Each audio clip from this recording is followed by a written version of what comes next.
Hello everybody and welcome back. My name is Kari and today I'm doing my November book haul. Still bought a lot of books. Not as bad as October though. I'm improving. Let's get into it. The first 8 were not quite an impulse buy. I went out to Barnes & Noble on Black Friday because duh, and I found a book half off. I'll talk about that one in a minute. And when I was on the way to the register, I came across miniatures with different character names highlighted in the main color of the cover of this entire series. They were also on sale, so they were significantly cheaper than they would have been if I had found them some other day. I went and I also got 2 puzzles because they were on sale. I bought my other book and my puzzles first because I wasn't going to get these. I was going to be good and not spend the money.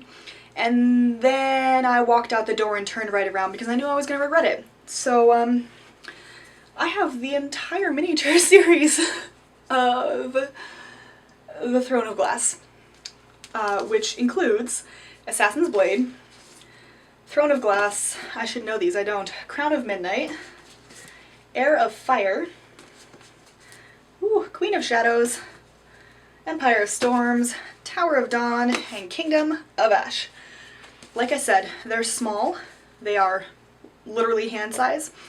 And the best part for me, anyway, was that each of them have a different character highlighted. So in Assassin's Blade, Sam's name is highlighted in teal. In Throne of Glass, Selena is highlighted in purple.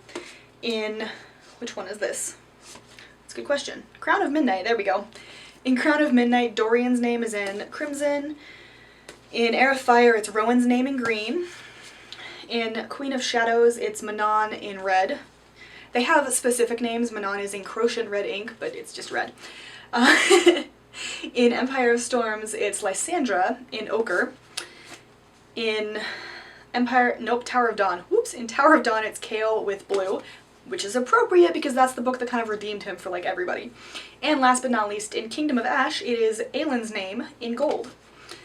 I want to reread these series soon anyways, and these books are they're so cute, and they have names highlighted and I like them, so I caved and I bought them, and I'm not sorry.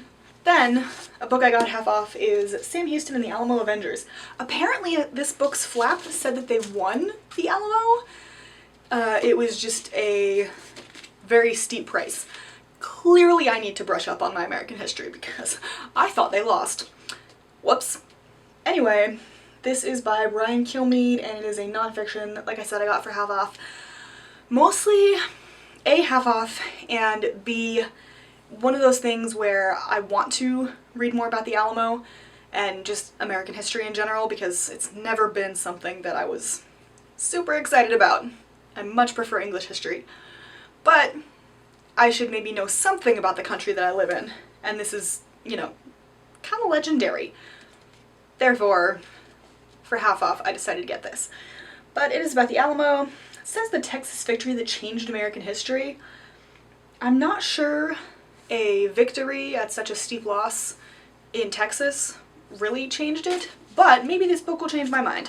Oh, look at that. It was March 1836. So I was wrong about basically everything. I also thought this was the Mexican-American War. It's definitely not. Whoops. I'll let you know everything else I was wrong about the Alamo after I read it.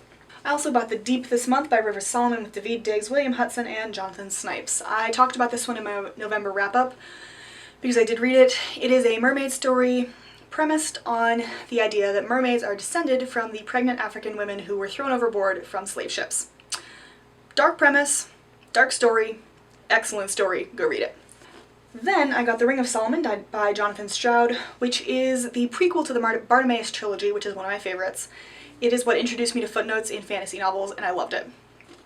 In this one, it's 950 BCE, and we have Solomon and Sheba, and Bartimaeus gets all mixed up and causes trouble because that's what he does. I finally got this, I finally caved, mostly because I had a free book on thrift books. So why not? Ooh. I also found Pachinko by Min Jin Lee, which I read about this time last year, actually. There we go. When I was driving around looking for jobs. And this is about a Korean family from the start of the 20th century up until the end of it. They start out in Korea and then they end up in Japan, and it is a wonderful story. It's not necessarily a happy story, it's definitely kind of a slice of life over the course of a century, which I realize is not the definition of slice of life, but that's about as close as I can get. I loved this book. I think I gave it a 5 out of 5 stars, and I'm really glad to finally have the hard copy. So, at my library bookstore, found George III by Christopher Hibbert. This book basically says, rather than reaffirming King George III's reputation as alternately a tyrant, country bumpkin, and lunatic, Christopher Hibbert portrays him not only as a competent ruler during most of his reign, but also as a patron of the arts and sciences, a man of wit and intelligence who greatly enhanced the reputation of the British monarchy until he was stricken with a rare and hereditary disease. Teeming with court machinations, sexual intrigues, and familial conflicts, George III opens a window on the tumultuous, rambunctious, revolutionary 18th century and is sure to alter our understanding of this fascinating, complex, and very human king who so strongly shaped our own destiny. I pretty much only know George is the lunatic, and then George IV was the fat one, so it'll be very interesting to see what else I don't know, which is everything about this man. And then just to stick with the nonfiction in that time, John Adams by David McCullough. I have been reliably informed by one of my coworkers that this is an excellent book and I should read it. Obviously this is about John Adams. I don't know much about him. He was a lawyer, Boston Massacre. I'm hoping that's in there because I've always been intrigued about really why he decided to defend those men and how he got them off. Or not dead. So hopefully I will be able to read this one soon. I also have McCullough's Truman biography somewhere in this mess. I can't recall if I bought it before or after I organized my shelves. We will see. Then we get into the pre-orders.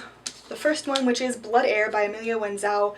I am super excited about this one. It was supposed to come out in June, and then it got pushed back because of some controversial comments, and so I canceled my pre-order, but then I found out it was coming out in November, so I immediately pre-ordered it again. I'm so excited to read this book.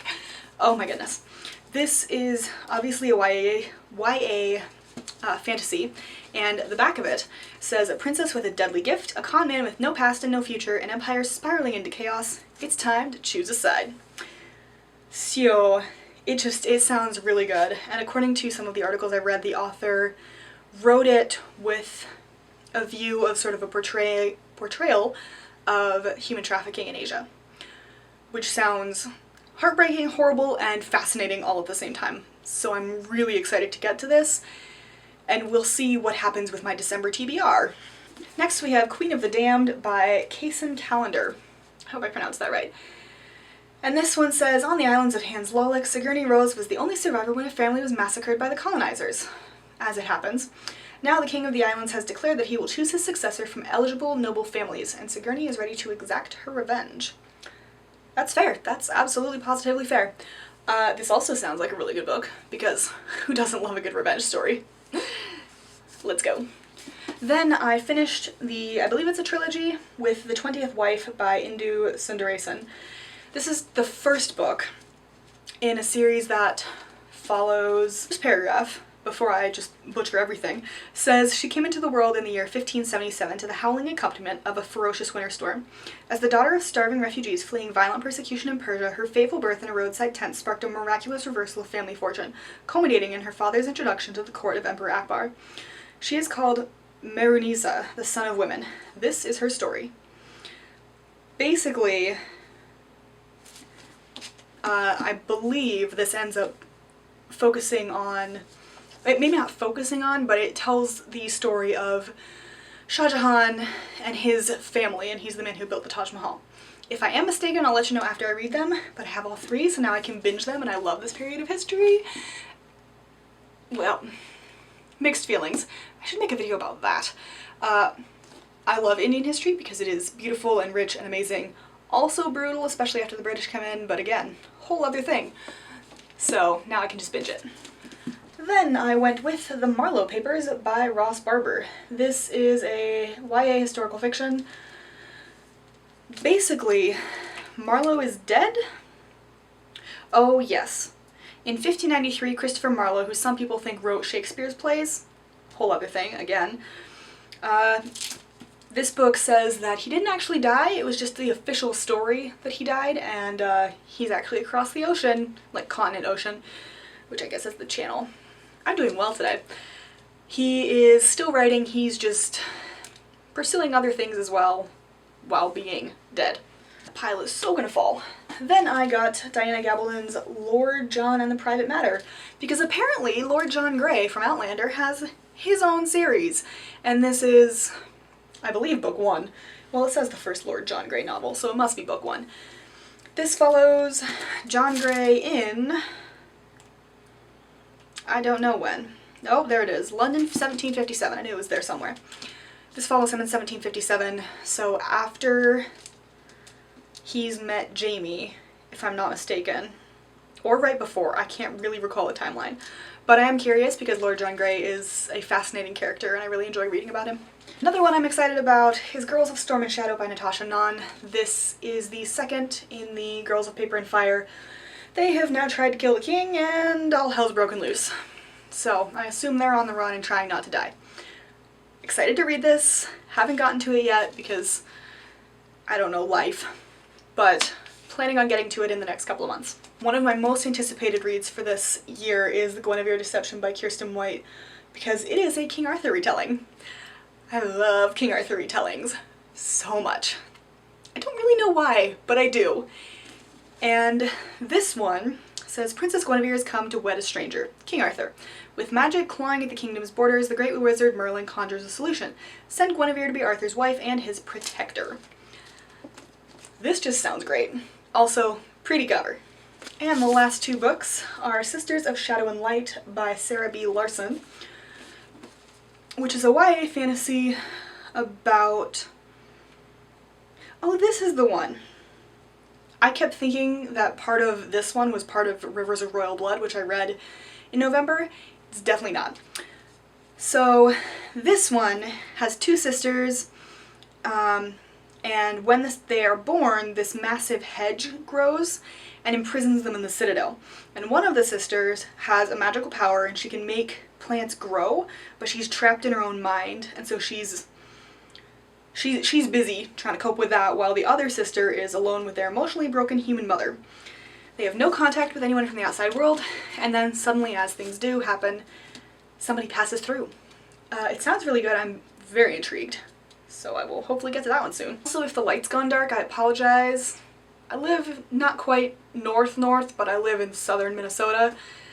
So, sun started going down about 20 minutes ago. It's only like 2:30, which means that lighting changed. It also is snowing, which is lovely and fine and dandy, except that now it's all screwing everything up. But anyway, last one is Song of the Crimson Flower by Julie C. Dow.